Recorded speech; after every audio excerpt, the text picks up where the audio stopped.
Hey guys, this is Thomas, and this is my KTM 890 Adventure R. I bought it recently used from a dealership in Toronto. This is not my first adventure bike, but this is my first adventure bike in Canada. So I want to talk about special things you need to check when you're selecting adventure bike, especially when you're trying to buy a KTM. Oh, there's back here. Also, I will share my experience buying this bike, and I will talk about the things you need to do after you buy an adventure bike, things you need to do at home.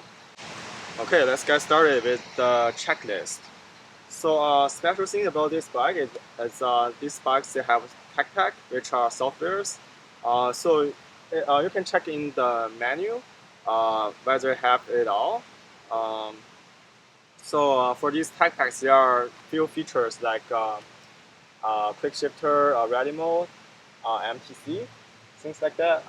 You really need to check, and if they are missing something, it's a reason you can bargain with the owner or the dealership, right? Everything combined is about a few $100. Depends on where you are. And next thing up is the handlebar stopper, which is on the frame and the lower triple tree. I will put out videos and explaining where it is. I will show you a good one on this bike, and I will show you a video of the bike that's that has been dropped a lot, and you can see that stopper is a bit different. So for this bike, you see this black thing?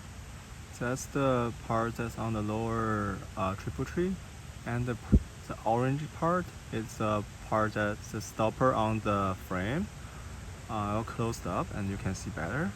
Okay, now I'll try to turn the view, and you can see it moves, right?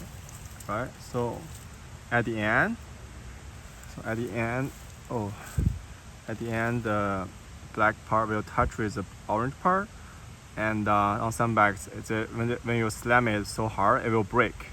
So, but it will break, like the black part will break off. And when it breaks off, nothing stops the handlebar from overturning. You will need to get that fixed.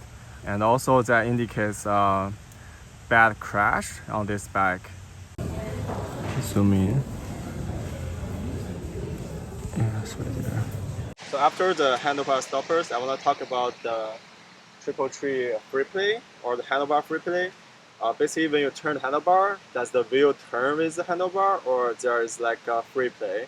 If there's free play, it's a common issue. Don't be freaked out. It's just you have to change the bearings for the handlebar. Okay.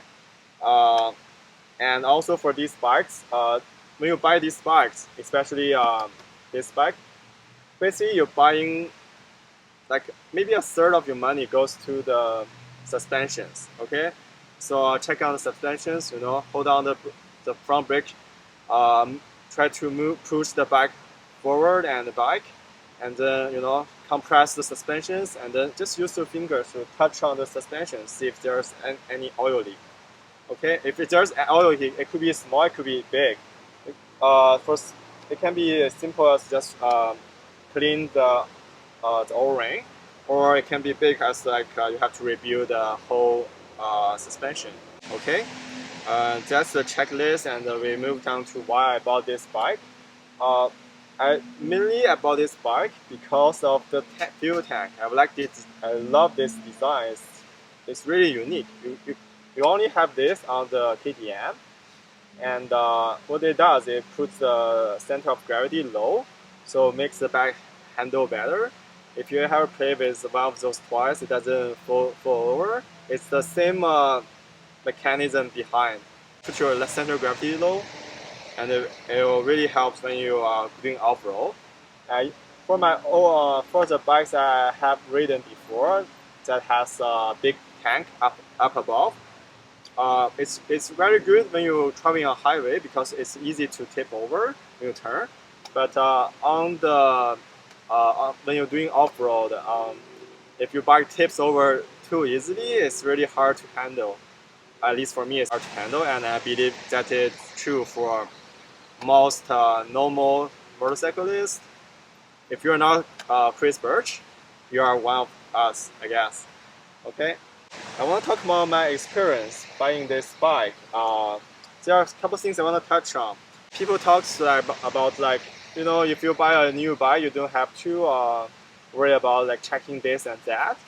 But I think that's a skill you must have, uh, even if you are buying a new bike, because like these dealerships, they are not everyone works really hard, you know, and then when they put your bike together for the assembly or when you're doing auto change, um, it's hard to make sure like they have done a very good job.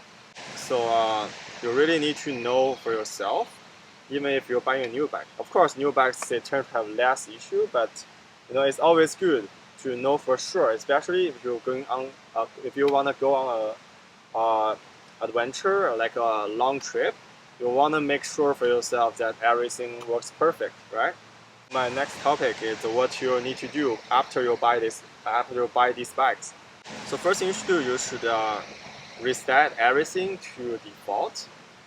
So you know, people when they buy these bikes, especially used, they change this handlebar position, like the pedals. Just reset everything, suspension.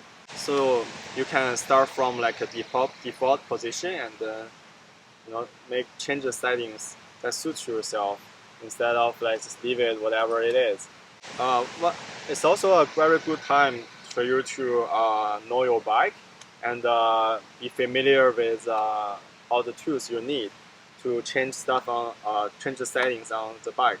And doing so is especially important when you have a bike that has a previous owner like what I have here. Like the previous owner of this bike, he doesn't know anything. He even like when he changed the handlebar setting, like he tightened down the screws in a wrong way. I will show you a picture here, and then even worse is that he didn't even have the handlebars aligned correctly. It's not even centered, which is ridiculous in my opinion. One thing that I want to mention that's particularly useful is your owner menu. Especially for the KTM. KTM has the best user menu that I have ever seen.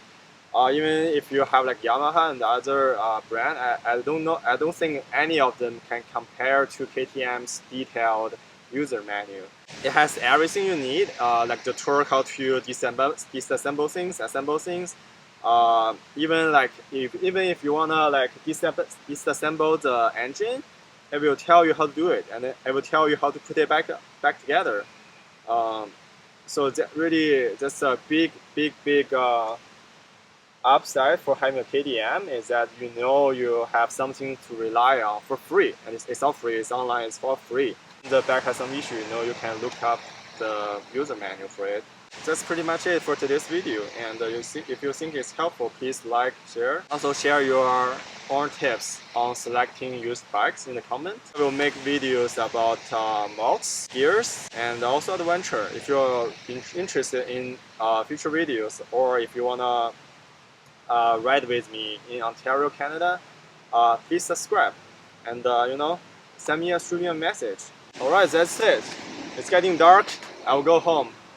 Peace guys. See you in the next video.